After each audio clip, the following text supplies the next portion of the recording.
त्यों नमस्कार। मैं डॉक्टर चंदन प्रकाश, लेक्चरर इतिहास विभाग, वीर विरमदेव राजकीय स्नातकोत्तर महाविद्यालय जालोर में अपने पर्सनल यूट्यूब चैनल पर आप सभी का हार्दिक स्वागत करता हूं। प्रिय विद्यार्थियों, आज हम BA part first year paper second के अंतर्गत शंकराचार्य का दर्शन, ब्रह्म का स्वरूप आदि के बारे में अध्ययन करेंगे। शंकराचार्य इस स्थापना को लेकर चले कि विश्व की विविधता के पीछे एकता है। दुनिया की तरह तरह की अलग अलग चीज़ें एक ही सत्ता के रूप है। यह सत्ता अनंत, सत्य और ज्ञान है। इसमें सत्ता, चैतन्य और आनंद निहित है। यह देश, काल और अवस्था से परे है। इसे नामों, गुणों और विशेषणों की सीमा में नहीं बांधा जा सकता। इसे ब्रह्म कहते हैं, किंतु इसमें एक शक्ति है जिससे इसके अनेक रूप दिखाई देते हैं। इस शक्ति का नाम प्रकृति या माया है। यह ब्रह्म में इस तरह से है जैसे आग में जलाने की क्षमता, लेकिन इसे ब्रह्म का अंग नहीं कहा जा सकता, क्योंकि ऐसा करने से ब्रह्म को सीमित या विनाशी मानना पड़ेगा, जो उसके स्वरूप के विपरीत है। इसे बिल्कुल ब्रह्म नहीं कह सकते,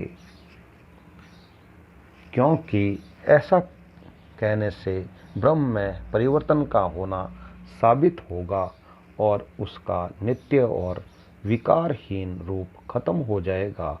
वह तो केवल ब्रह्म की एक शक्ति है, जिससे वह एक होते हुए भी अलग अलग रूपों में दिखाई देता है।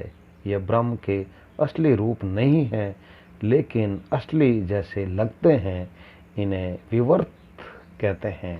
माया का अर्थ, शंकराचार्य माया को वह कारण या शक्ति मानते हैं जिससे ब्रह्म के बहुत से अलग अलग रूप दिखाई देते हैं।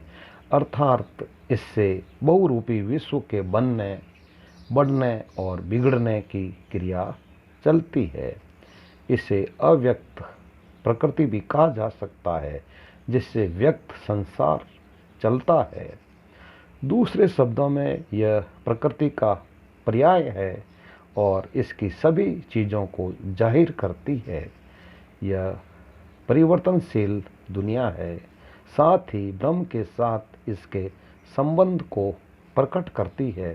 सारांश यह है कि यह ब्रह्म वह शक्ति है जिससे वह एक होता हुआ भी बहुत से रूपों में दिखाई देता है।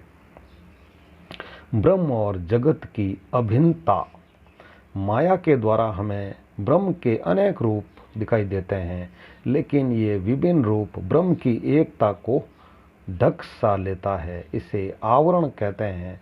इसका नाम विक्षेप है। इससे ऐसा लगने लगता है कि वे ही असली रूप में सत्य है। इस तरह माया ब्रह्म को अनेक रूपों में प्रकट करती है। ब्रह्म अपने आप में एक और सभी रूपों से परे है, लेकिन माया का आश्रय होने से उसे ईश्वर कहा जाता है। माया के कारण ब्रह्म सूक्ष्म रूपों में दिखाई देता है। इन रूपों का आधार होने से ब्रह्म हिरण्यगर्भ कहलाता है। माया के कारण ब्रह्म स्थूल रूपों में भी दिखाई देता है। इन रूपों का आधार होने से ब्रह्म वैश्वानर कहलाता है। सूक्ष्म रूपों का आविर्भाव इस क्रम से होता है: आकाश, वायु, अग्नि, जल और पृथ्वी। फिर इन पांचों का 5 तरह से मेल होता है, जिससे स्थूल रूप बनते हैं। जब आधे में आकाश और आधे में बाकी चारों रूप होते हैं तो स्थूल आकाश बनता है। जब आधे में वायु और आधे में बाकी चारों रूप होते हैं तो स्थूल वायु बनता है। इसी प्रकार स्थूल अग्नि, स्थूल जल और स्थूल पृथ्वी बनते हैं। इस क्रिया को पंचीकरण कहते हैं। ब्रह्म परमार्थ सत्य व जगत व्यावहारिक सत्य। अब प्रश्न यह उठता है कि क्या यह बाहरी जगत झूठ है और इसका कोई अस्तित्व नहीं है। शंकराचार्य ऐसा नहीं मानते। वे कहते हैं कि ब्रह्म और जगत अभिन्न है। ब्रह्म परमार्थ रूप में सत्य है और जगत व्यावहारिक रूप में सत्य है। यह अवश्य है कि जगत बिना ब्रह्म के सत्य नहीं है, लेकिन यह भी पक्की बात है कि जगत ब्रह्म का ही रूप है जो सत्य है। इसलिए ब्रह्म सूत्र स्पष्ट कहता है कि वह असत नहीं है। शंकराचार्य स्वयं लिखते हैं कि तरह तरह के नामों और रूपों वाली चीज़ों की सत्ता है, यद्यपि वे अपने आप में पूरी न होने के कारण सत्य नहीं कही जा सकती, क्योंकि सत्य से उस चीज़ का बोध होता है जो अपने आप में पूरी हो। यदि भूत, वर्तमान और भविष्य तीनों कालों में ब्रह्म की सत्ता बनी रहती है, वैसे ही तीनों कालों में जगत भी बना रहता है। अतः स्पष्ट है कि शंकर जगत को व्यावहारिक सत्य मानते हैं, केवल कल्पना नहीं समझते। उनके कहने का तात्पर्य यह है कि यदि परमार्थ की दृष्टि से विचार किया जाए तो ब्रह्म ही सत्य है, उसके अलावा और कुछ है ही नहीं। अर्थात जब सब कुछ असत्य है, किंतु व्यावहारिक दृष्टि से विचार किया जाए तो जगत सत्य है। इससे सिद्ध होता है कि शंकर की दृष्टि में मिथ्यात्व अर्थ नानात्व है, सत्ताहीनता नहीं। शंकर का मत है कि प्रत्येक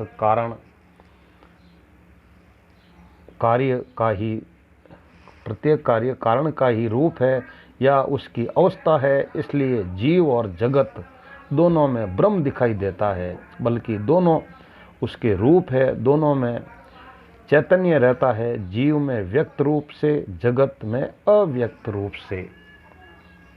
अनंत और सीमित ब्रह्म के दिखाई देने वाले रूप बहुत से देश, काल, गुण और आकार की सीमाओं में बंधे हुए हैं। सामान्य तौर पर इन्हें परछाई की उपमा से समझाया जा सकता है, अर्थात जल में जैसे चांद की परछाई दिखाई देती है, इसी तरह दुनिया में जीव की तरह तरह से दिखाई पड़ते हैं। लेकिन ऐसा मानने में कठिनाई यह है कि जैसे जल के हटने से उसमें दिखाई देने वाला चांद समाप्त हो जाता है, इसी तरह अविद्या के हटने से दुनिया में दिखाई देने वाले जीव बिल्कुल नष्ट हो जाएंगे। इससे बचने के लिए अद्वैतवादी एक दूसरी उपमा का सहारा लेते हैं। वे कहते हैं कि जैसे सर्वव्यापी आकाश घड़े की सीमाओं में बंद कर अलग अलग जीवों और विषयों के रूप में प्रतीत होता है, जब घड़ा फूट जाता है तो उसके अंदर का आकाश बाहर का व्यापक आकाश बन जाता है। इसी तरह सीमाओं के समाप्त होने पर उनमें दिखाई देने वाला ब्रह्म अपने असली रूप में पहुंच जाता है। मुक्ति का यही अर्थ है कि सीमाओं का विचार छोड़कर ब्रह्म को पहचाने। इस मत को अवच्छेदवाद कहते हैं। जीवन में मुक्ति, क्योंकि मुक्ति का अर्थ जगत और परिवर्तनशील रूपों के पीछे ब्रह्म की एकता को पहचानना है, इसलिए वह विद्या का स्वरूप है या ज्ञान की अवस्था है और इसी जीवन में प्राप्त हो सकती है। मुक्ति पाकर भी मनुष्य जीवित रहता हुआ अपने दैनिक कर्म करता है। शंकर लिखते हैं कि व्यास, वशिष्ठ, भृगु, नारद आदि ऋषि मुक्ति के बाद भी अपने अपने काम करते रहे। इसलिए मुक्ति का मतलब यह नहीं समझना चाहिए कि जीवन समाप्त हो जाए, बल्कि इसका आशय यह है कि हम सही ज्ञान से जगत में इनके पीछे जो ब्रह्म मौजूद है उसे पहचानें। ऐसा करने से आसक्ति, तृष्णा और दुख अपने आप नष्ट हो जाते हैं। बाद के वेदांती इसे जीवन मुक्ति कहते हैं। नैतिक आचरण पर बल। यह ज्ञान प्राप्त करने के लिए अच्छे आचरण की भी जरूरत है। जिन कर्मों से इसकी प्राप्ति में मदद मिलती है वे पुण्य है और जिनसे इसमें बाधा पहुंचती है वे पाप है। सत्य, अहिंसा, दया, परोपकार पुण्य कर्म है और झूठ, हिंसा, जुल्म, जबरदस्ती पाप है। पाप वही करता है जो शरीर या इंद्रिय को नित्य मानकर उसकी तुष्टि के लिए ही चेष्टा करता है। जो ऐसा नहीं करता है और इनके पीछे ब्रह्म को जानता है, वह सारे संसार को समान समझता है। उसके अंदर सर्वात्म भाव पैदा होता है। उसके मन में अपने पराये का भेद नहीं रहता। वह अपने को औरों में और औरों को अपने में अनुभव करता है।